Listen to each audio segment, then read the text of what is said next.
Resident Evil itu sekarang udah 30 tahun ya. Pertama kali rilis di PS1 tahun 1996. Dan sekarang udah mau masuk era baru lewat Resident Evil Requiem. Gila sih, perjalanannya panjang banget. Sepanjang itu karakternya juga makin banyak. Banyak banget malah. Tapi lo pernah nggak sih kepikiran kok ada beberapa karakter yang kesannya hadir mulu gitu, Bre? I'm Redfield. Bang, lu nggak capek apa nongol mulu, Is? Dan di video kali ini ya, gue pengen ngebahas 7 karakter Resident Evil yang bisa dibilang yang nggak cuma muncul sekali doang. Disclaimer dulu ya, Bre. Untuk di list ini tuh yang masuk kategori game major titles ya, Bre. Sebelum lanjut, bisa kali Bre dibantu subscribe dulu. Kalau udah, gas lanjut. Barry Burton, 3 kali muncul. What is it? Barry pertama kali muncul di tragedi Spencer Mansion di Resident Evil pertama. Dia anggota STARS Alpha Team yang masuk buat investigasi kasus aneh di Arklay Forest, tapi malah nemu fasilitas rahasia Umbrella dan eksperimen T-Virus yang udah lepas kendali. Kemunculan berikutnya ada di akhir Resident Evil 3, Nemesis. Di salah satu ending versi originalnya, Barry muncul pakai helikopter buat mengevakuasi Jill sebelum penghancuran Raccoon City. Thanks, you saved us. I couldn't let you die. Is it you? Are you ready to finish this? Tapi, versi remake ending scene dijemput Barry entah kenapa nggak ada. Lalu bertahun-tahun kemudian, di Resident Evil Revelations 2, Barry balik lagi. Kali ini dia nyari anaknya, Moira, yang diculik dan dibawa ke Pulau Eksperimen. Di sana, dia harus bertahan hidup sambil ngebongkar eksperimen yang terjadi di pulau itu. Jadi kalau dihitung, Barry total muncul 3 kali di major titles Resident Evil. But for now, I have this. Claire Redfield, 3 kali muncul. I'm finally here. Claire pertama kali muncul di Resident Evil 2. Dia datang ke Raccoon City cuma buat nyari Chris, tapi malah masuk ke kota yang udah dipenuhi zombie. Di sana dia ketemu Sherry, anak kecil yang sendirian di kekacauan zombie outbreak. Dari situ ya udah, Claire nggak mungkin ninggalin dia. Jadi sepanjang perjalanan mereka berdua terus barengan. Masuk ke Code Veronica, Claire tuh nggak berhenti setelah Raccoon City. Dia masih ngejar jejak Chris sampai akhirnya nekat nyusup ke fasilitas Umbrella di Paris. Bukannya dapat info, dia malah ditangkap dan dikirim ke Rockford Island. Masalahnya pas dia sampai di sana, ya udah chaos lagi. Di pulau itu dia ketemu Alfred Ashford yang dari awal aja udah kelihatan nggak stabil. Dan makin lama kebuka kalau semua ini nyambung ke eksperimen keluarga Ashford, terutama Alexia dan virus T. Veronica. Terakhir di Revelations 2, Claire sekarang udah jadi bagian di TerraSafe bareng Moira, tapi mereka diculik dan dibawa ke pulau milik Alex Wesker. Di sana mereka disuntik T-Phobos. Virus ini nggak langsung bereaksi, tapi aktif kalau orangnya ketakutan. Makanya ada gelang di tangan mereka yang ngukur tingkat rasa takut. Sepanjang game, Claire harus tetap tenang di kondisi yang memang sengaja dibuat bikin panik. Kalau udah panik banget, ya bisa berubah karena virusnya udah ambil alih. Jadi kalau dihitung, Claire total muncul 3 kali di major titles Resident Evil. Ada Wong, 3 kali muncul. Ada pertama kali benar-benar muncul di Resident Evil 2. Di Raccoon City, dia ketemu Leon dan ya ngakunya sih lagi nyari pacarnya yang katanya salah satu peneliti Umbrella. Tapi makin jauh ceritanya, makin jelas kalau Ada bukan cuma warga sipil biasa. Dia tahu soal laboratorium bawah tanah, tahu soal G-Virus, dan diam-diam punya misi buat dapetin sampelnya. Di akhir jalurnya, Ada berhasil mengambil sampel G-Virus dan menghilang begitu aja, ninggalin Leon dengan lebih banyak pertanyaan daripada jawaban. Masuk Resident Evil 4, Ada muncul lagi waktu Leon lagi misi di Spanyol.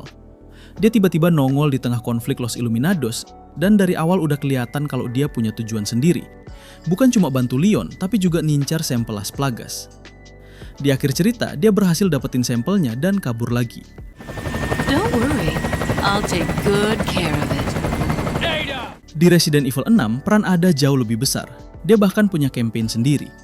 Di awal cerita, dia dikira terlibat dalam serangan bioteror karena ada sosok yang pakai identitasnya. Dari situ dia mulai nyari tahu siapa yang pakai namanya dan kenapa. Sepanjang campaign, dia terlibat langsung dalam konflik global yang juga nyeret Leon, Chris, dan Jake. Jadi kalau dihitung dari major titles, Ada total muncul 3 kali. Umbrella's very own Ada Wong. Jill Valentine, 4 kali muncul. Jill pertama kali muncul di Resident Evil pertama di insiden Spencer Mansion. Dia ikut mengungkap lab rahasia Umbrella, menghadapi Tyrant, dan menyaksikan pengkhianatan Wesker sebelum kabur saat mansion itu diledakkan. Masuk ke Resident Evil 3, Nemesis, Raccoon City sudah runtuh karena T-Virus. Jill jadi target langsung Nemesis yang dikirim buat menghabisi anggota STARS. Dia sempat terinfeksi, diselamatkan Carlos dengan vaksin, lalu bangkit dan mengalahkan Nemesis sebelum kota dihancurkan misil.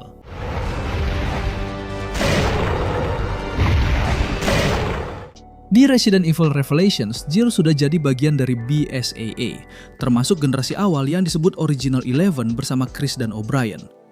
Dia menyelidiki ancaman bioteror di kapal Queen Zenobia. Lalu di Resident Evil 5 terungkap Jill sebenarnya masih hidup setelah jatuh bersama Wesker di cerita Lost in Nightmare. Dia dikendalikan lewat perangkat di dadanya sebelum akhirnya dibebaskan Chris dan Sheva dan membantu menghentikan rencana Wesker.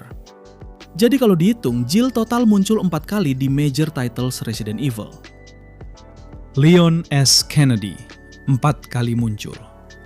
Leon pertama kali muncul di Resident Evil 2, hari pertama kerja sebagai polisi, dan langsung masuk ke Raccoon City yang udah hancur karena T-Virus.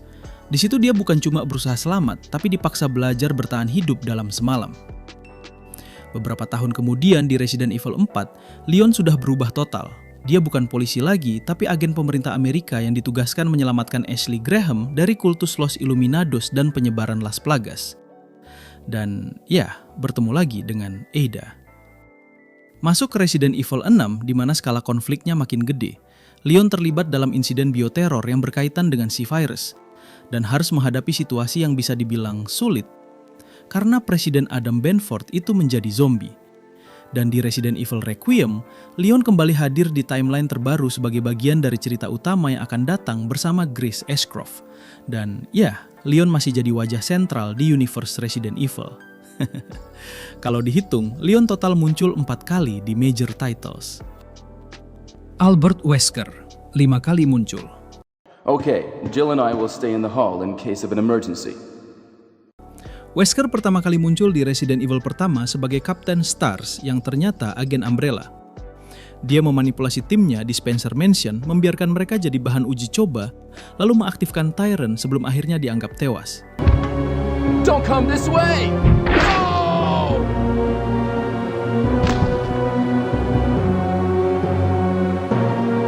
Di Resident Evil Zero, dia terlihat bergerak dari balik layar bersama William Birkin, mengawasi eksperimen dan mulai merancang langkahnya sendiri setelah Umbrella mulai goyah. Masuk ke Code Veronica, Wesker kembali dengan kemampuan fisik yang sudah jauh melampaui manusia biasa, hasil eksperimen virus dari William Birkin sebelum Mansion Incident. Dia berhadapan langsung dengan Chris dan mulai menunjukkan ambisi globalnya. Di Resident Evil 4, lewat skenario Separate Ways, Wesker jadi pihak yang memberi misi ke Ada untuk mendapatkan sampel Las Plagas. Dia nggak turun ke lapangan langsung, tapi jelas bermain di balik layar. Puncaknya di Resident Evil 5, Wesker jadi villain utama dengan rencana penyebaran virus Uroboros untuk seleksi manusia. Tapi tetap dikalahkan sama Chris dan Sheva.